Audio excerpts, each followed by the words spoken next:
మార్పు మార్పు అని చెప్పి కాంగ్రెస్ ప్రభుత్వం అధికారంలోకి వచ్చింది. మరి ఇప్పుడు సంవత్సరంన్నర దాటిపోయింది. మార్పు ఎట్లా ఉన్నది? నియోజకవర్గంలో భారీ మెజార్టీతో గెలిపించుకున్న మీ ఎమ్మెల్యే ఏం మార్పులు తెచ్చింది దీనికి?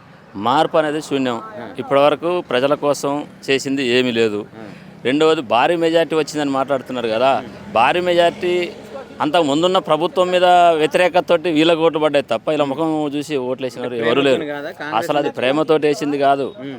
అంతకు ముందున్న ప్రభుత్వం మీద వ్యతిరేకతతోటి ఓట్లు వచ్చినాయి తప్ప ఇలా ముఖాలు చూసి ఓట్లు వేసినాడు ఎవడు లేడు. మరి ఎట్లా ఉన్నది ఇప్పుడు 6 గ్యారెంటీలు అని చెప్పిండు, ఎంతవరకు అమలు అవుతా ఉన్నాయి? ఊర్లలో జనాల పరిస్థితి ఏంది, ఏమనుకుంటారు? ఈ 6 గ్యారెంటీల్లో ఆయన ఉచిత బస్సు పెట్టిండు కదా మహిళలకి. రోజు మహిళలు తన్నుకుంటారు బస్సులలో. అసలు పేదవాడి బతుకు బజారున పడ్డది. ఉచిత బస్సు ప్రయాణాన్ని మొదలుపెట్టిన రోజు నుండే ఈ రోడ్డు మీద ఆటో తోలుకునే వాడిని బ్రతుకు కానించి ప్రతి ఒక్కళ్ళ బ్రతుకు బజార్లో పడ్డది.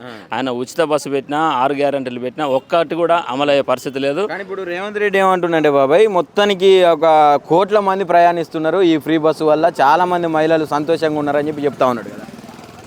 కోట్ల మంది మహిళలు ఏదైనా పెళ్లి పేరెంటాలు అయితే వాళ్ళు షాపింగ్ పోవడానికి అక్కడ వచ్చింది తప్ప పేద ప్రజల కోసం అక్కడ వచ్చింది లేదు.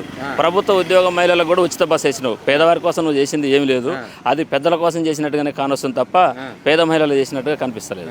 మరి ఇప్పుడు ఈ గ్రామాలలో అంటే వృద్ధులకు పెన్షన్లు పెంచిండు, 4,000 చేసిండు, మన వికలాంగులకు 6,000 చేసిండు. మరి ఇవన్నీ అభివృద్ధి కాదా? లేదు, 6,000 ఎక్కడ చేసిండ్రు, 4,000 ఎక్కడ చేసిండ్రు? ఎక్కడ వేసిన గొంగడు అక్కడనే కదా.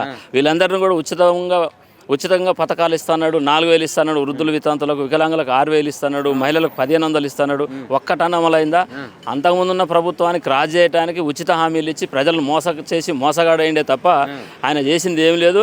రెండోసారి అసలు ఇప్పుడు ప్రజలకు బొమ్మను కాంగ్రెస్ పార్టీకి సంబంధించిన నాయకులను కానీ కార్యకర్తలను కానీ గ్రామాలలో పోయి మళ్ళీ కాంగ్రెస్ పార్టీకి ఓటేయమని అడగమనండి. దమ్ముంటే స్థానిక ఎన్నికలు తీసుకురమ్మను. స్థానిక సంస్థ ఎన్నికల్లో అసలు ఆయనకి ఎన్ని ఓట్లు వస్తాయి అప్పుడు కానొస్తుంది కదా, ఎందుకు వస్తలేడు? ఇప్పటికి దాదాపుగా గ్రామాల్లో పరిపాలన టోటల్గా అస్తవ్యస్తం అయిపోయింది. గ్రామాల్లో ప్రజలు ఎవరికి సమస్య చెప్పుకోవాలని అర్థం కాని పరిస్థితి ఉన్నది. ఎలక్షన్లు పెడితే గ్రామ పాలన స్టార్ట్ అవుతుంది కదా, వార్డు మెంబర్ కాంచి సర్పంచ్, ఎంపీటీసీ, జెడ్పీటీసీ దాకా అవుతుంది కదా. ఎందుకు ముందుకు వస్తలేడంటే ఓడిపోతాననే భయం అందరికీ తెలుసు ఆ విషయం. అందుకని ఇప్పుడు అంటే ఏమంటారు, ఈ మన సర్పంచ్ ఎలక్షన్స్ పెట్టకపోవడానికి కారణం భయమేనా? కాంగ్రెస్ భయం జొరబడే. దాదాపుగా సర్పంచ్ ఎలక్షన్లు, ఎంపీటీసీ ఎలక్షన్లు అంటే ఓడిపోతా పరువు వద్దనే భయంతో ఎలక్షన్కి ముందుకు రావడం లేడు.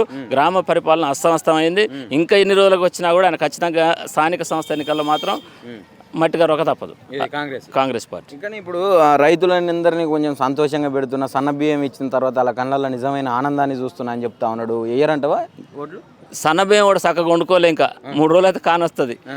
ఇప్పుడే కదా రేషన్ డీలర్ల షాపులకు వచ్చింది. ఈ రోజు కూడా మేము అదే బియ్యం వండుకున్నాం. ఆ బియ్యం ఎన్ని రకాలుగా ప్రయత్నం చేసినా కూడా సన్న బియ్యం లెక్క ఉడకలేవి. మొత్తం పాలిష్ పట్టించి కంట్రోల్ బియ్యాన్ని, అదే బియ్యాన్ని బంక బియ్యాన్ని తీసుకొచ్చి పాలిష్ పట్టి తీసుకొచ్చి ఇండలో పోసిండే తప్ప అవి సన్న బియ్యం అనరు. కావాలంటే మీడియం ముందర ఉడకబెట్టి చూద్దాం, 4 ఆడలో పెట్టి 4 కిలోల బియ్యం వండిద్దాం. అవి సన్న బియ్యం పాలిష్ పట్టిరే తప్ప అది ఉత్తదే. జనాలు మోసం చేయడానికి ఎలక్షన్ వరకు ఏదో కథ నడిపిద్దామని చూస్తున్నట్టుంది. అది కూడా మోసం. ప్రజలను మోసం చేసినోడంటే వాస్తవంగా హామీలు ఇచ్చి కొంతవరకు అమలు చేసింది కేసీఆర్ అయినప్పటికీ ఆయన మీద నమ్మకం లేక ఈయనను గెలిపిస్తే ఈయన మోసగాడు అయిపోయాడు. అసలు టోటల్గా మోసగాడు అంటే రేవంత్ రెడ్డి ప్రభుత్వమే. ఇప్పుడు ఈ రైతుల పరిస్థితి ఎట్లా ఉన్నది? ఒక పక్క రుణమాఫీ అని చెప్పిండు, 2 లక్షల రుణమాఫీ, రైతు బంధు అన్నాడు. ఇవన్నీ నేను 100% కంప్లీట్ చేసినాను కూడా చెప్తా ఉన్నాడు. 2 లక్షలు దాటిన వాళ్ళకు నేను చేస్తా అని చెప్పలేదని మొన్న అసెంబ్లీ సాక్షిగా చెప్పారు.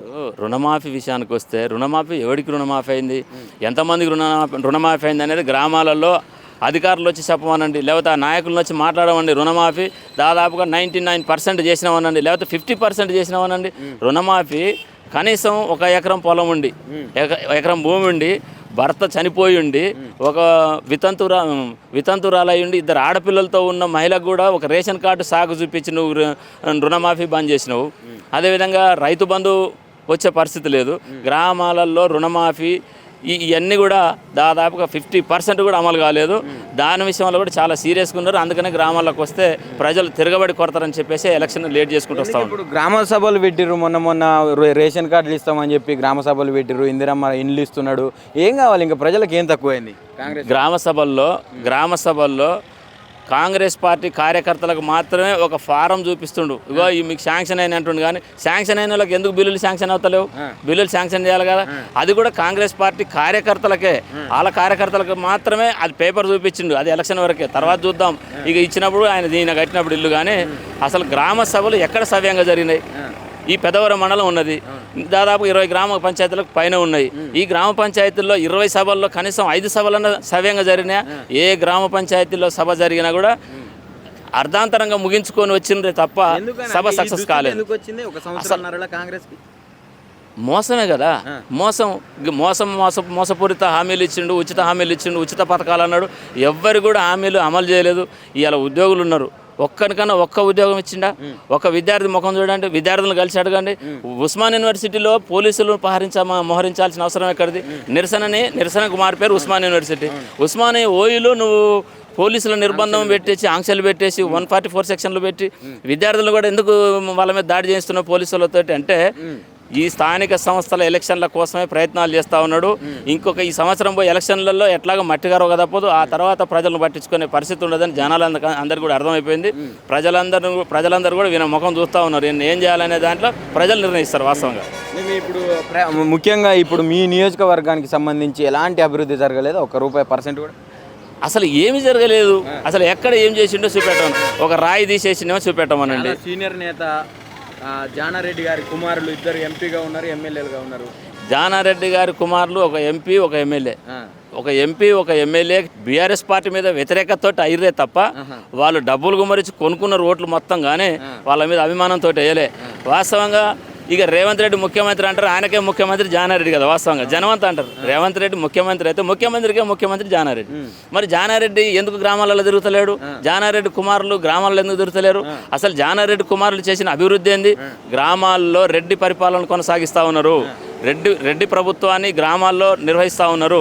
గతంలో రాచరిక పాలనకు అర్థం జానారెడ్డి పరిపాలన తప్ప ఇంకొకటి లేదు.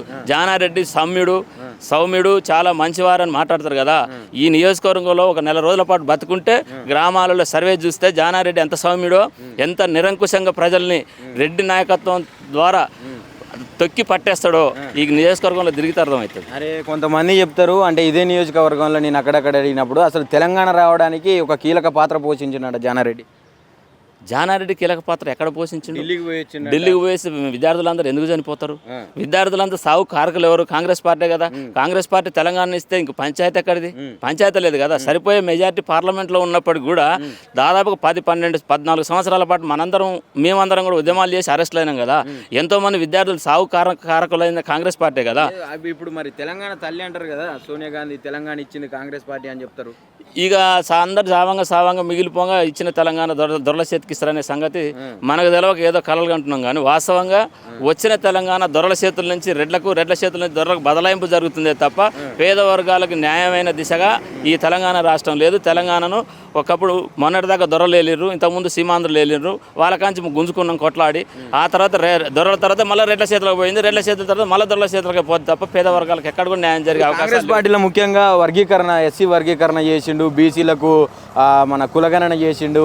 ఇక అన్ని సామాజిక వర్గాలను న్యాయంగా చూస్తూ ఉన్నాడు కదా, మంచిగా న్యాయం చేస్తుండే అందరికీ. వాస్తవంగా ఎస్సీ వర్గీకరణ విషయంలో మాట్లాడితే కాంగ్రెస్ పార్టీ అప్పుడున్నటువంటి లాల్ బహదూర్ శాస్త్రి గారు ఉన్నప్పుడే లోకూర్ కమిషన్ వేసారు.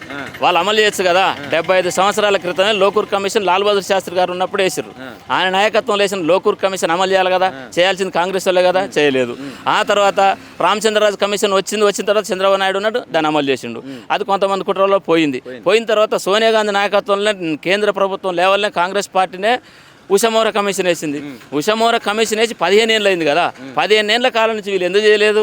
కారణం ఏంది అంటే ఈ ఎస్సీ వర్గీకరణ పేరు మీద కూడా వీళ్ళని వాడుకోవాలి, వీళ్ళు ఓటర్లుగా చూసుకోవాలి, ఓటర్లుగా మలుచుకోవాలి, రాజ్యాధికారం సాధించాలంటే వీళ్ళకి వర్గీకరణ చేయొద్దని కుట్రలో భాగంగానే వాళ్ళు వర్గీకరణ చేయలేదు.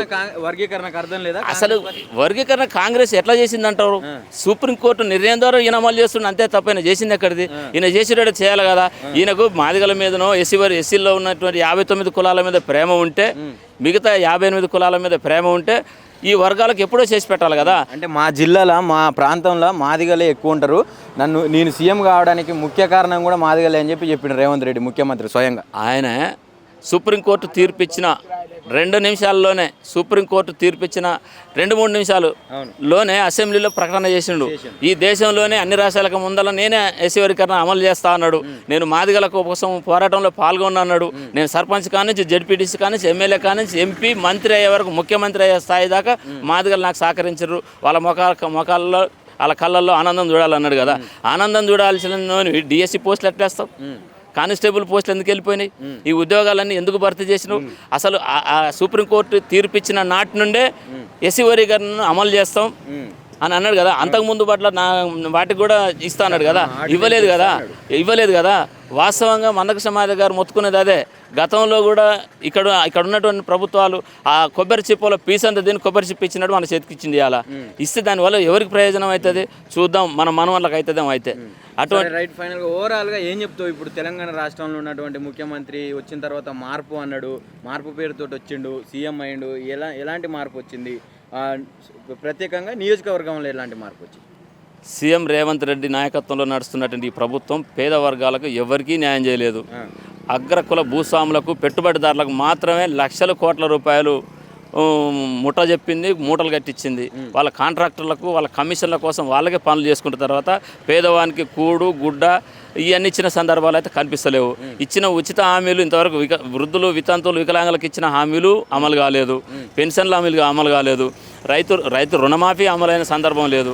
రైతులకు రైతు భరోసా ఇచ్చింది లేదు. అసలు ఎక్కడ చూసినా రుణమాఫీలు ఎవరికైనా, ఎక్కడైనా ఏ గ్రామంలో పోయినా సభల్లో మాట్లాడితే అర్థమైంది కదా. ఆయన పరిపాలన మొత్తం 1 సంవత్సరంలోనే శూన్యమైంది. ఈయనను కూడా మార్చే రోజులు దగ్గరున్నాయి. కాకపోతే ప్రజలు వేచి చూస్తారు. ఇలా రైతులకు జరిగిన నష్టం ఏంది? ఎక్కడ సబ్సిడీ ఎరువులు ఇచ్చినావు నువ్వు? ఇవ్వలేదు కదా. విపరీతంగా ఎరువుల రేట్లు పెరిగిపోయినాయి కదా. కనీసం ఇప్పటివరకైనా ప్రభుత్వానికి సంబంధించి వ్యవసాయ మార్కెట్లు ఓపెన్ చేస్తే రైతులు అక్కడ పోసుకునేటోళ్ళు కదా.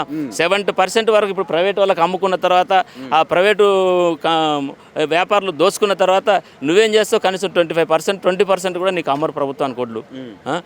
ఇవాళ సన్నబియ్యం అంటున్నావు, ఆ సన్నబియ్యం ఏం లేదు. 3 రోజుల్లో దాని సంగతి అర్థమైపోయింది. జనాలు ముత్తుకుంటూనే ఉన్నారు. రేవంత్ రెడ్డి ప్రభుత్వం టోటల్గా జీరో. ఈ నియోజకవర్గంలో జానారెడ్డి ముఖ్యమంత్రి తర్వాత ముఖ్యమంత్రి కదా. ఆ ముఖ్యమంత్రినా వాళ్ళ ఇంట్లో 3, ఇద్దరు, ఒక ఎంపీ, ఒక ఆయన ఎమ్మెల్యే. వాళ్ళు ఈ నియోజకవర్గంలో తిరుగుతున్నారా? పేద ప్రజలకు సంబంధించిన విషయాలలో ఏమైనా మాట్లాడుతున్నారా అంటే లేదు. వాళ్ళకి అవసరం లేదు. వాళ్ళు గెలిచింది వాళ్ళు దోసుకోవడానికి, దాచుకోవడానికి తప్ప పేద వర్గాలు న్యాయం చేయడానికి వాళ్ళు లేరు. ఈ నియోజకవర్గంలో వాస్తవంగా ప్రతి పోలీస్ స్టేషన్ కానీ, ప్రతి సిఐ కానీ, డిఎస్పీ కానీ, పోలీస్ అధికారులతో సహా, రెవెన్యూ డిపార్ట్మెంట్ సహా ప్రతి ప్రభుత్వ అధికారి కాంగ్రెస్ పార్టీ మండల పార్టీ అధ్యక్షులుగా, డివిజన్ పార్టీ అధ్యక్షులుగా, జిల్లా అధ్యక్షులుగా కాంగ్రెస్ పార్టీకి పనిచేస్తారు తప్ప మిగతా వర్గాలకి పేదోడు వీనికి న్యాయం చేయాలని అధికారులు కూడా సైతం వాళ్ళు మాట్లాడే పరిస్థితి లేదు. అందరూ నోరు మూసేసినారు. పేద వర్గాలకు అన్యాయం జరుగుతూ ఉంది ఈ నియోజకవర్గంలో. రెండవసారి ఇంకా నెక్స్ట్ వచ్చే ఎలక్షన్లో ఎంపీ ఎలక్షన్ కానీ, ఎమ్మెల్యే ఎలక్షన్ కానీ జానారెడ్డి కుమారులను కానీ జానారెడ్డి గారిని రమ్మని నిలబడండి. అప్పుడు చూపిస్తారు పేద ప్రజలు ఏందనేది.